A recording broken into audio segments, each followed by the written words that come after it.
weirdos. Weird science is the revolution. Weird science is the revolution.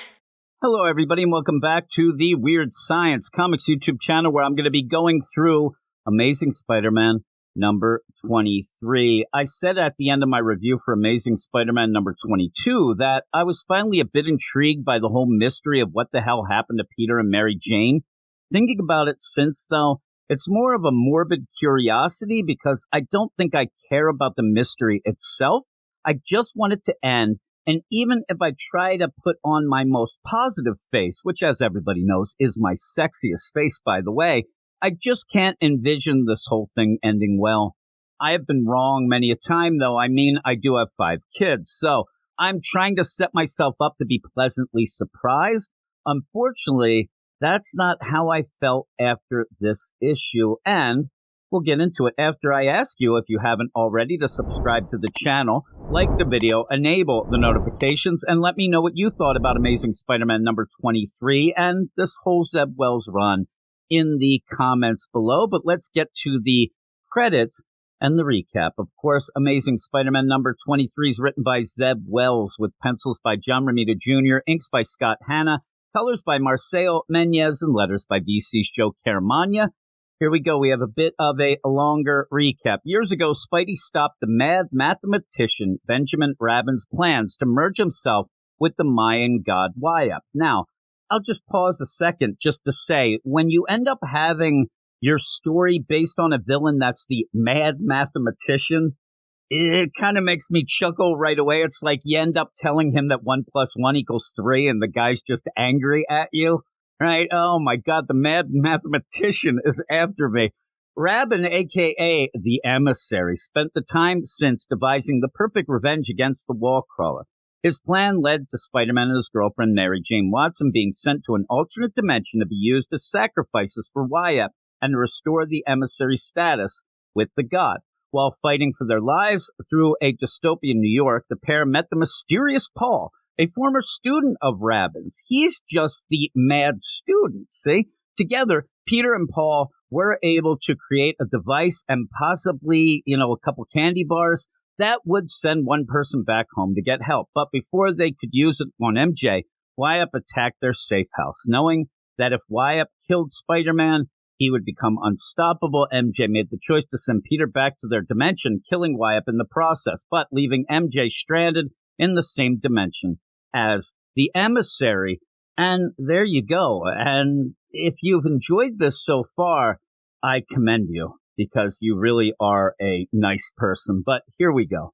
The issue opens up with Peter freaking out, probably because he's in York, Pennsylvania. And he follows my advice and gets the hell out of there. But before he does, he buries his Spider-Man costume in a field. Why would he do that?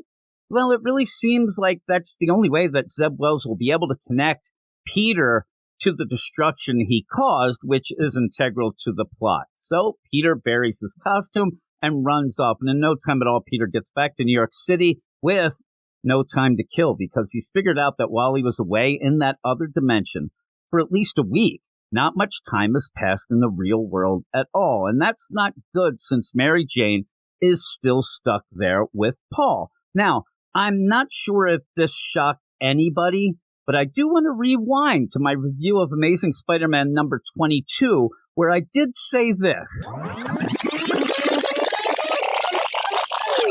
I'm starting to think that we will get some timey-wimey alt-dimension stuff with Paul and MJ, where they're stuck together here for years, fall in love, have kids, while only a day has passed for Peter in our world. There you go. Does this make me smarter than Peter Parker? Of course not. But if a dummy like me has possibly figured things out, then this story is definitely not as clever as Zeb Wells probably thinks it is. Now, once Peter figures it out for himself, we get the answer to one of Zeb Wells' big mysteries of this run. Why does everyone hate Peter Parker? Well, the answer is he's a big dick. Peter is desperate to find anyone who can help him save Mary Jane, and he obviously thinks of the usual suspects: Reed Richards, Doctor Strange, Tony Stark, down the line. Unfortunately, none of them are available, so he just acts like a jerk to everyone else instead. In a matter of pages, he's rude to Aunt May, attacks Norman Osborn, leaves Johnny Storm and the Thing hanging, and then punches Cap right in the face right before bashing him into a wall using his own shield. And everyone knows you never bash a man with his own shield. So with authorities after him and nowhere to go, Peter does the unthinkable. He goes to Norman Osborn for help. This is such a shocking cliffhanger, right? But not because it sets up a Norman Osborn-Peter Parker team-up, but because Norman might actually help Peter after Peter treated him like a dick earlier in the issue. If it was me, I'd tell Peter to go F himself right then and there, but MJ is in trouble, and this is kind of a good way for Norman to start convincing people he is a good guy. So, after getting a tiny bit interested in the story last issue, Zeb Wells takes me right back to not liking it at all. I'm not saying that Peter being a dick doesn't fit the narrative. I'm saying that the narrative sucks.